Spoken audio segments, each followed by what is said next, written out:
오늘이 삼위일체 주일이에요. 성부, 성자, 성령 하나님 삼위일체 주일이죠. 각각의 별명들이 있어요. 성부 하나님은 창조주, 크리에이터, 그런 별명을 가지고 계시고, 성자 예수님의 별명은 뭘까요?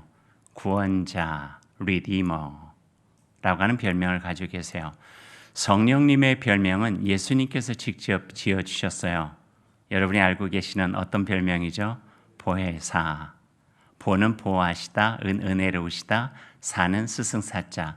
그러니까 보호해 주시고 또 은혜로우신 스승이라고 하는 뜻을 가지고 있는 별명이 성령님께 있죠. 조금 더 쉽게 표현을 하고 성경에서 우리에게 보여주는 모습으로 우리가 성령님에 대해서 이해하자면 함께 돕는 분이에요. 곁에서 도와주시는 분이에요. 그러니까 예수님께서 저 하늘로 먼저 떠나신 다음에 이 땅에 남겨놓으신 자신의 역할을 대신할 수 있는 분, 보혜사 성령. 그래서 늘 우리 곁에 계시면서 돕고 우리와 함께 하시는 분이 바로 성령님이십니다. 어떤 것을 도와주실까요? 어려움을 이겨낼 수 있도록 도와주셔요. 의의 사람으로 자기를 지켜나갈 수 있도록 도와주세요. 아무리 힘든 일을 할지라도 잘 견뎌내고 버텨낼 수 있도록 도와주세요. 내 힘으로 안 되니, 내 힘으로는 감당하기 어려우니 성령께서 우리 가운데 계시면서 지켜주시고 도와주셔서 그 일들을 가능할 수 있도록 해주신다 하는 말씀이죠. 예수 그리스도의 사람을 우리가 살아갈 때 단단한 믿음 갖고 단아한 성품을 가지고 그리고 자기의 삶을 믿음 안에서 단순하게 만들어서 하나님의 백성답게 살아갈 수 있도록 도와주시는 분, 성령님. 그래서 성령님과 가까이 하면 가까이 할수록 우리의 삶은 하나님 안에서 더욱더 성숙하고 아름답게 연결어가고 신실한 믿음, 진실된 사귐, 성실한 자세의 모습으로 우리를 갖춰갈 수 있게 되어진다라고 성경은 우리에게 말씀해 주고 계시죠. 그렇게 생각해 보면 정말 이 시대에 성령님이 필요하신 분이다 하는 생각을 해요. 왜냐하면 잘 지쳐요. 약해져요. 흔들리기도 쉽고요. 또 망각하기도 쉬워요. 내가 누구인지에 대해서. 그래서 성령님이 우리와 함께 해 주셔야지만 내가 누구인지를 늘 기억하고 인식하며 보다 더 신실한 존재감을 가지고 하나님의 사람으로 욕망의 세계에서 복잡한 세계에서 살아갈 수가 있게 되어진다 하는 분입니다. 그래서 성령은 한마디로 돕는 분이에요. 돕는 능력이죠. 흔들리는 세상에서 흔들리지 않도록 우리의 믿음을 지탱해 주고 우리가 그리스도 안에서 지속적 성화를 통해서 점점 성장해 갈 수 있도록 돕는 분이 바로 성령님이십니다. 칭의, 그러니까 구원이죠. 예수 그리스도의 이름으로 우리가 구원을 얻는다고 하는 것은요, 이례적인 사건이에요. 고백이에요, 고백. 근데 그 고백 이후에 내가 예수 그리스도 안에서 구원을 얻기 위해서 우리의 삶을 통해 노력해 나가는 것은요, 이례적인 사건이 아니라 평생을 걸려서 우리가 함께하는 거예요. 왜냐하면 우리의 삶의 자리가 쉽지 않아서 어떤 때는 좋다가 어떤 때는 어렵다가 어떤 때는 괜찮다가 어떤 때는 힘들고 막 이게 울푹질푹 막 그러거든요. 그렇기 때문에 성화의 과정은 우리의 평생을 거쳐서 하나님의 사람으로 나를 지켜나가는 신실한 여정이 될 수밖에 없다는 거죠. 그래서 성령님 우리에게 약속하셨어요. 내가 너희와 영원토록 함께하겠다. 영원토록. 그러니까 인생의 여정이 끝날 때까지 끝나고 난 다음에도 같이 하겠다 이렇게 약속을 해 주신 거예요. 그렇게 함께 하시면서 도와주시겠다 이렇게 말씀을 해 주신 거죠. 어저께 데일리브레드 말씀 여러분 기억하실 텐데 누가복음 2장 마지막 절이었어요. 예수님이 지혜와 키가 자라가며 하나님과 사람에게 사랑스러워 가시더라. 키가 크는 자연스러운 성장과 함께 지혜가 자라는 의미 있는 성숙, 의도적인 성숙이에요. 키는 자연스럽게 자라요. 그런데 속이 채워지지 않으면요, 키만 커요. 저를 뚜렷하게 바라보지 마세요. 의미 있고 의도 있는 성숙함이 있을 때 그 사람 그 나이에 걸맞게 채워지는 거죠. 채워져야 그 사람의 구실들을 해 나갈 수 있는 거죠. 신앙의 여정도 마찬가지예요. 20년 신앙생활 했다고요? 30년 교회 생활 했다고요? 물론 수치가 줄 수 있는 의미도 있겠지만 그 안이 신실하게 하나님 안에서 잘 채워지지 못하면요, 속빈 강정처럼, 아니 어떻게 예수 믿는다는 사람이 저럴 수 있어? 사람들에게 오히려 그 마음에 허탄한 마음을 줄 수 있는 경우도 된다는 말씀입니다. 누가 필요하신가? 성령님 필요해요. 성령님 안에서 우리가 거할 때 겉뿐만 아니라 자연스러운 성량뿐만 아니라 의미 있고 의도적인 성숙함이 우리 안에서 이루어질 수 있게 된다는 것이겠죠. 우리가 하나님의 은혜 안에서 신실한 신앙의 사람으로 자라갈 수 있도록 돕는 분, 성령, 보혜사 성령이시랍니다. 그분의 도움이 없이는 우리의 삶에 진정한 회심의 변화 가질 수 없어요. 이제는 내가 나 사는 것 아니고 내 안에 계신 예수 그리스도로 제가 살고 싶습니다 라고 하는 신실한 진정한 회심의 변화 가질 수 없고, 변화 이후에 내가 이러한 삶을 살아가는 것이 얼마나 큰 기쁨인가에 대한 행복한 고백도 가질 수가 없다는 거예요. 성령이 그만큼 우리 신앙의 여정에 필요하시다 하는 증거겠죠. 신앙생활은요, 훈련이 조금 필요해요. 아니 많이 필요해요. 기도도 그래요.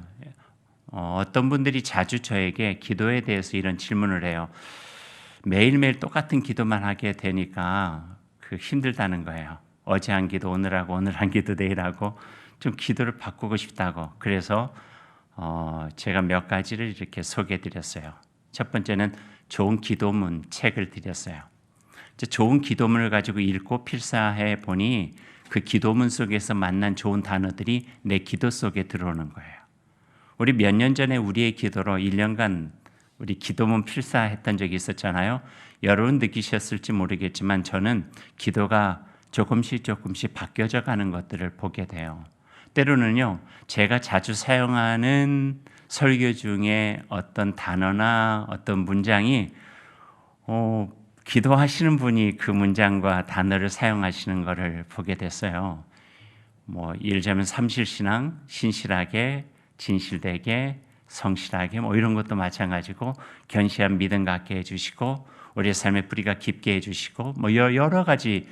근데 그런 기도문 기도가 우리의 기도를 한층 더 키높이를 높여서 그 기도로서 우리의 삶이 하나님의 뜻, 하나님의 마음, 하나님께서 우리를 통해서 이루고자 하시는 것들을 이루어갈 수 있는 우리의 품을 넓게 해주시는 역할이 있게 되는 것이죠.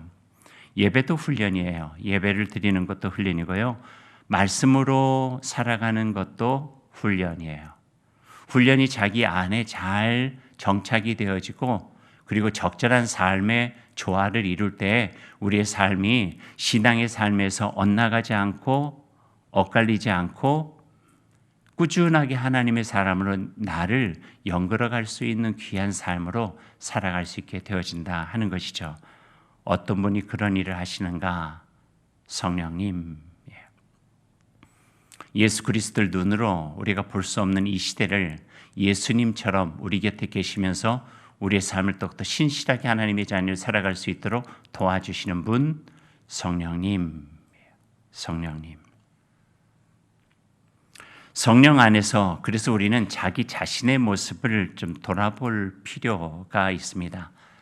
성령이 내 안에 계시면서 나를 조명해 주시는 거죠. 성령의 조명, 성령이 거울처럼 우리를 보여주실 때 성령 안에서 우리는 어떤 걸 더 노력해야 되는지, 또 어떻게 우리 더 훈련받으면서 살아가야 되는지, 그래서 우리가 이룰 수 있는 하나님의 자녀다운, 그분의 백성다운 그 귀한 모습은 어떤 것인지를 우리가 성령의 조명 속에서 발견해 갈 수 있게 되어진다고 가르쳐주고 계세요. 말하자면 이런 거죠.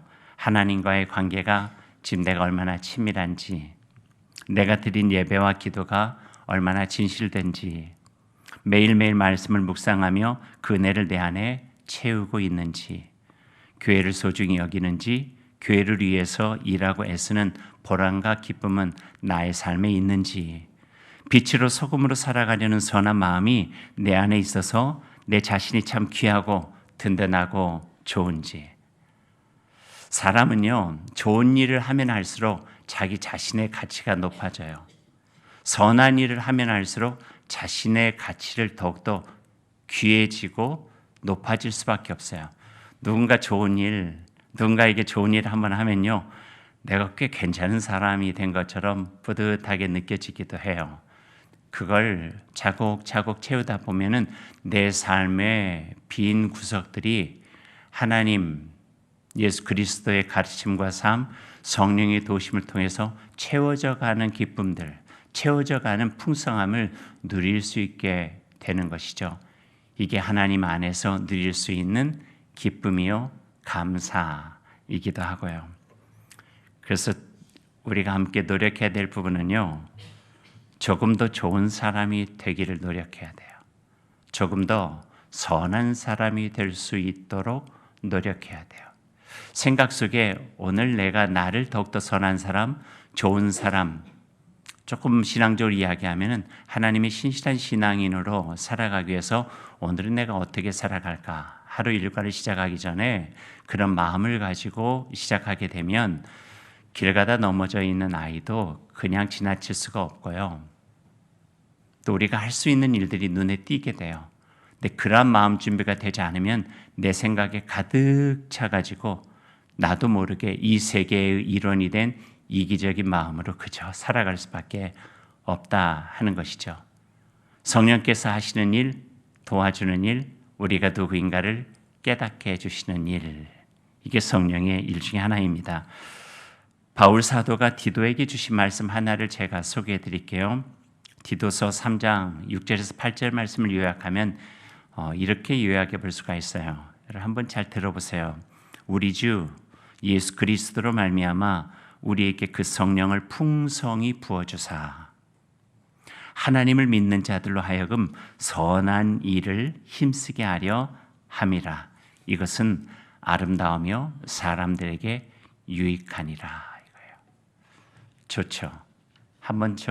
제가 한 번 더 읽어드릴게요. 우리 주 예수 그리스도로 말미암아 우리에게 하나님의 영 성령을 풍성히 부어주사 하나님을 믿는 자들로 하여금 선한 일에 힘쓰게 하려 함이라. 이것은 아름다우며 사람들에게 유익하니라. 오늘 성령의 계절 두 번째 주일에 이런 마음을 가지고 이사야서의 말씀을 여러분과 함께 나누려 합니다. 61장 말씀이고요. 우리가 자주 접할 수 있는 굉장히 중요한 말씀이 이 속에 담겨져 있어요. 모두 11절 저희들이 같이 읽었는데 이 말씀은 주제가 하나 아주 간결해요. 하나님의 영의 사람들이에요. 하나님의 영의 사람들이 있는 곳에서는 어떤 일들이 이루어지는가 하는 거예요. 성령의 풍성함을 가지고 있는 사람들이 있는 곳에서는 어떤 일들이 이루어지는가. 조금 전에 바울 사도가 디도에게는 자기에게 선한 일을 함으로 인하여서 그 사람이 아름답고 사람들에게 유익하다 하였는데, 오늘 바벨론 포로 이후에 황폐해진 그 속에서 하나님이 영의 사람들을 세워서 하나님께서는 어떤 일들을 하고 계획하시는가를 통해 하나님의 영을 지닌 사람들, 성령의 사람들은 어떤 사람들인가 하는 것을 보여주고 있어요. 1절에서 3절은요 우리에게 매우 익숙한 내용들이에요. 누가복음 4장에서 요단강에서 예수님께 세례 받으신 다음에 가버나움 회당 가셨을 때 처음으로 이사야의 글을 읽으실 때 읽으셨던 말씀, 그래서 예수님의 공생의 출사표 이렇게 별명을 가지고 있는 내용이 앞에 있는 1절에서 3절 말씀이에요. 여호와께서 내게 기름을 부으사 가난한 자에게 아름다운 소식 전하고 마음 상한 자 고침을, 포로된 자 자유를, 옥에 갇힌 자 노임을, 슬픈 형제 위로를 주여 나 여기 있나이다 보내소서 하는 이 출사표와 같은 말씀이 이 이사야서 오늘 본문의 말씀의 앞부분이에요. 4절부터는요 하나님의 영의 사람들을 세워서 하나님께서 하실 일들에 대해서 이야기를 하고 있어요. 첫 번째는 오랫동안 폐허가 된 것을 재건할 것이다. 따라 봅시다. 재건. 그리고 두 번째는 그 터전 위에 새로운 성읍을 만들 것이다. 새로운 성읍을 만들 것이다. 세 번째는 그 무너진 성읍에서 다시 새로운 나라를 시작하게 할 것이다. 네 번째는 그러면 불모지에 싹이 돋아나고 거기 뿌린 모든 씨앗들이 우미 돋고 다섯 번째 여호와께서 하신 일들을 찬양하며 그 영광 가운데 거하리라. 그러니까 하나님이 영이 있는 사람들이 있는 곳에서 하나님이 일하신다는 거예요. 하나님께서 필요하신 일을 하신다는 거예요. 한마디로 요약하면 희망이에요. 절망의 늪에서 희망의 집을 짓고 그 일을 통해서 하나님께서 하시고자 하시는 영광스러운 일들을 해나갈 것이다. 이게 하나님의 영의 사람들을 통해서 그 일을 하시겠다는 거예요. 그래서 성경 말씀에 내가 너에게 하나님의 영을 부어 이렇게 나오는 거예요. 내가 너에게 기름을 부어 그 일을 하고 싶다는 거예요. 절망이 가득한 시대였죠. 바벨론 포로에서 돌아왔는데 예루살렘이라고 왔는데 성전 다 무너졌고 폐허와 황폐된 땅만 남아있던 거예요.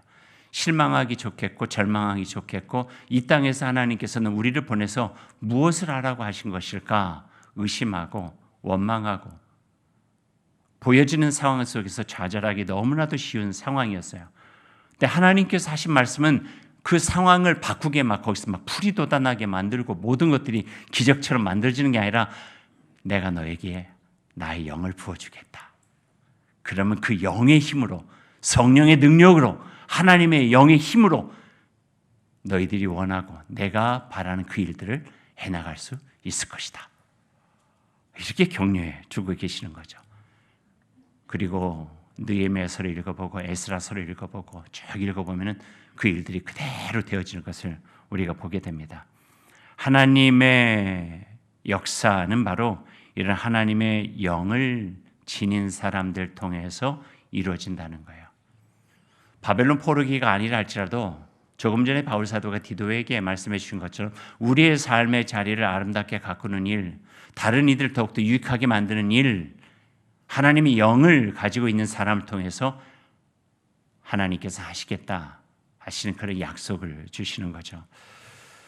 오늘 성경 말씀을 1장에서 11절까지 1절에서 읽어보니까요, 세 가지 하나님의 영을 가지고 있는 사람들을 세 단어로 표현하고 있어요. 첫 번째 단어는요, 이것도 따라해 보십시다. 의의 나무. 의의 나무는요, 슬픔과 근심의 늪에 황량한 벌판에 하나님 여호와께서 심으신 의로운 참나무, 의의 나무예요. 안 될 것 같아. 절망스러워. 힘들어. 근데 하나님께서 거기다 의의 나무와 같은 하나님의 영을 지닌 사람을 세워주시는 거예요. 그러면은 일이 가능해진다는 거예요. 두 번째 표현은요, 여호와의 제사장이에요. 이거 따라해 볼까요? 여호와의 제사장. 여호와의 제사장은요, 고난을 이겨낸 후에 세상을 위해서 기도하고 중보하고 예배하고 하나님께 우리들의 마음을 드리는 역할, 여호와의 제사장. 아픔을 드리고 슬픔을 드리고 절망을 드리고 안타까움을 드리고 그렇게 드림으로 인하여서 하나님의 구원의 빛, 구원의 은총, 하나님의 위로, 하나님의 은총을 경험할 수 있도록 하느니 여호와의 제사장. 그리고 세 번째 표현은요, 이것도 따라해 봅시다. 하나님의 봉사자. 하나님의 봉사자라고 하는 것은 하나님의 뜻과 계획을 가장 잘 알고 그분의 나라의 완성을 위해서 일하는 그분의 백성이에요. 일하는 사람인 거죠. 이런 사람들이 필요하대요. 성령의 사람 바로 이런 일들을 하는 사람들이라고 가르쳐 주고 있습니다. 이 세 가지 이름을 가진 이들이 모두 여호와 하나님의 영으로 충만한 사람들이요, 절망과 슬픔으로 황폐해진 이 땅을 다시 일으켜 희망과 기쁨, 영광의 세상으로 만들어갈 성령의 사람들이라고 가르쳐 주고 계십니다. 우리가 잘 알듯이요, 절망을 끊어내지 않으면 더 깊은 절망으로 빠져들어가요. 슬픔도 끊어내지 않으면 더 큰 슬픔이 되죠. 걱정과 불안도 끊어내지 않으면 삶을 더욱 지치고 무기력해져 버려요. 걱정, 절망, 슬픔 끊어내지 않으면 악순환으로 계속 되돌이표처럼 우리 안에 차버리고 만다는 거예요. 끊어내지 않으면 늪처럼 그 발목 잡고 사람을 더 깊은 수렁으로 끌어내리는 악순환이에요. 악순환의 굴레는 끊어내야 하지만 거기가 다시 새로운 시작을 할 수 있게 되어집니다. 그 어린 왕자라고 하는 어른이 읽는 동화가 있어요. 생텍쥐베리가 지은 책인데 그 악순환과 관련된 재미있는 에피소드가 하나가 있어요. 거기서 어린 왕자가 있고 술 주정뱅이가 나와요. 만나가지고 서로 대화를 하는 거예요. 그 어린 왕자가 그 술 주정뱅이에게 물어봐요. 왜 술을 마시냐고. 그랬더니 그 술 주정뱅이가 이렇게 대답을 해요. 부끄러워서 마신다고. 그러니까 왜 부끄러우시냐고 그랬더니 술을 먹어서 부끄럽대요. 그 악순환이에요. 그냥 계속 그 굴레가 돌아가는 거죠. 끊어내야 돼요. 가난의 악순환도 끊어내야 돼요. 슬픔과 절망의 악순환도 끊어내야 돼요. 포로된 자, 눈먼 자, 갇힌 자, 스스로 이런 악순환이 하나님의 영을 지닌 자들이 끊어냈어요. 옥에 갇힌 자에게는, 포로된 자에게는 노임을, 억눌린 자에게는 자유를, 가난한 자에게는 아름다운 소식을 전해서 그것을 끊어내고 새로운 삶으로 살아갈 수 있도록 도와주었는데 하나님의 영의 사람들이 그 일을 하신다는 거예요. 지금은 하나님의 영이 하시는 그 일을 그 마음속에 품고 하는 자들 통하여서 이루어 가신다. 이렇게 말씀해 주고 계십니다. 그런 일을 하는 사람이 바로 하나님의 영의 사람들이고 의에 남고 여호와의 제사장이고 하나님의 봉사자들입니다. 하나님은 모든 곳에서 이런 귀한 일들을 해 나가시는 분이에요. 그래서 돕는 분이에요. 더 선하게 살아갈 수 있도록 돕고 더 신실하게 살아갈 수 있도록 더 돕고 하나님의 나라를 이 땅에 세워갈 수 있도록 돕고 함께 연합하여 화해하고 용서하고 아름다운 공동체를 이루어갈 수 있도록 돕고 그분이 바로 성령님. 이제 성령의 계절을 우리가 보내고 있습니다. 무더운 여름에 9월 첫 번째 창조절까지 한 80여일 정도 이제 성령의 계절을 저희들이 보내게 돼요. 어떻게 지낼 것인가? 오늘 말씀은 우리에게 귀한 믿음의 권면을 해주고 계세요. 성령 안에서 선한 삶으로 우리를 가꾸어 가십시오. 더욱더 하나님의 사람다운 신실함으로 우리를 채워가십시오. 우리의 삶의 자리가 힘들고 어려울 때 의의 나무가 되십시오.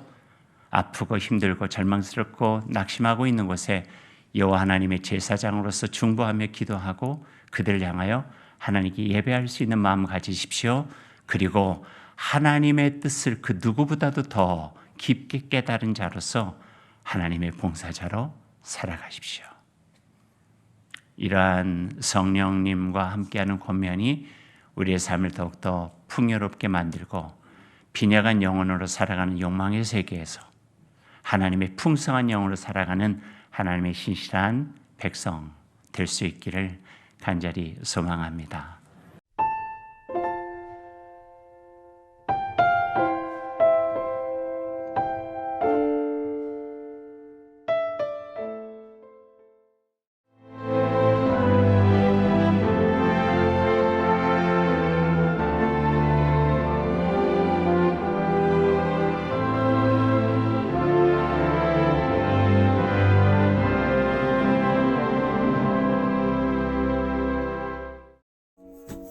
엄마의 손맛이 그리울 때 찾게 되는 건강한 고향의 맛 해남 미소는 내 가족이 먹는다는 생각에 농민들의 미소가 번지고 모두가 해남을 맛봤으면 하는 생각에 해남은 정성을 다합니다.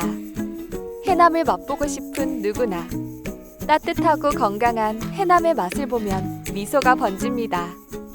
변하지 않는 그때 그 맛 해남 미소.